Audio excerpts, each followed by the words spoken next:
Once, in a small dusty town on the edge of a river, there lived a washerman known for his stingy habits and his short temper.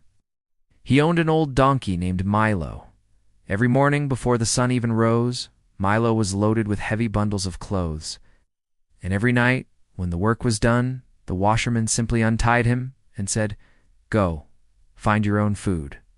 No hay, no water, no kindness." Under the moonlight, Milo would wander through the empty streets tired, starving ribs showing like the lines of a sad poem carved into his body. His hooves dragged, and his breath trembled with exhaustion. One night, while he was searching for scraps behind a closed market, a sleek, bright-eyed jackal stepped out from behind a broken crate. "Hey, brother," the jackal said softly. "Why do you look so weak? Has life treated you that badly?" Milo sighed. "My master works me all day and feeds me nothing. I search the streets at night for whatever I can find.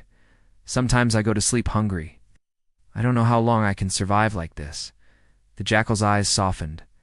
"Well, then tonight your suffering ends. Come with me. I know a place. A secret place." Milo lifted his head, confused.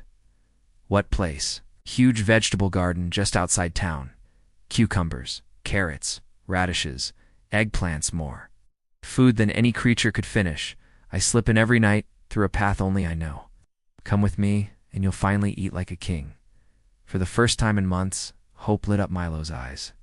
That night, following the jackal through a narrow hidden opening, Milo stepped into the garden and froze.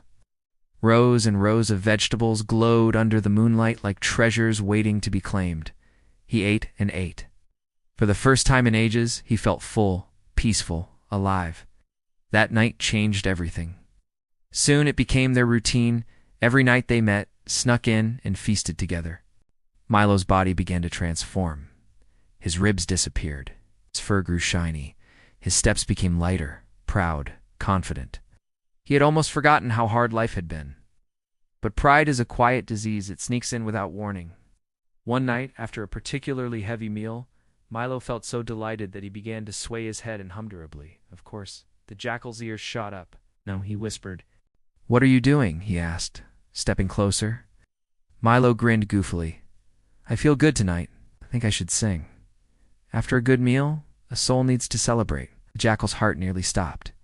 "Sing here. Are you out of your mind? We're trespassing. If the guards hear you, we're doomed." But Milo stood tall, offended. "You don't understand music," he said proudly. "You're a wild animal. You know nothing about art. My voice can make the garden owner dance." The jackal tried again, almost begging. "Please, brother, not tonight. Keep your music safe. If you sing now, we'll both be beaten." But Milo, swollen with pride, snapped, "You just don't want to see me shine." The jackal exhaled deeply. He knew Milo wouldn't listen. So he said, "All right, you're a great singer. Let me bring a garland to honor you before you start. Give me 10 minutes. Milo nodded proudly. The moment the jackal slipped out of the garden, Milo lifted his head toward the stars and let out a bray so loud it shook the silence apart. Within seconds, the guards woke up. There he is, the thief donkey. Get him. Flashlights. Sticks. Running footsteps. By the time the jackal looked back from the bushes, Milo was on the ground, beaten, trembling, barely able to move. The jackal whispered sadly, "Foolish are those who mistake warnings for insults. A true friend doesn't stop you from singing. He stops you from singing in the wrong place." He walked away slowly, shaking his head. Pride had blinded Milo, and pain became his teacher.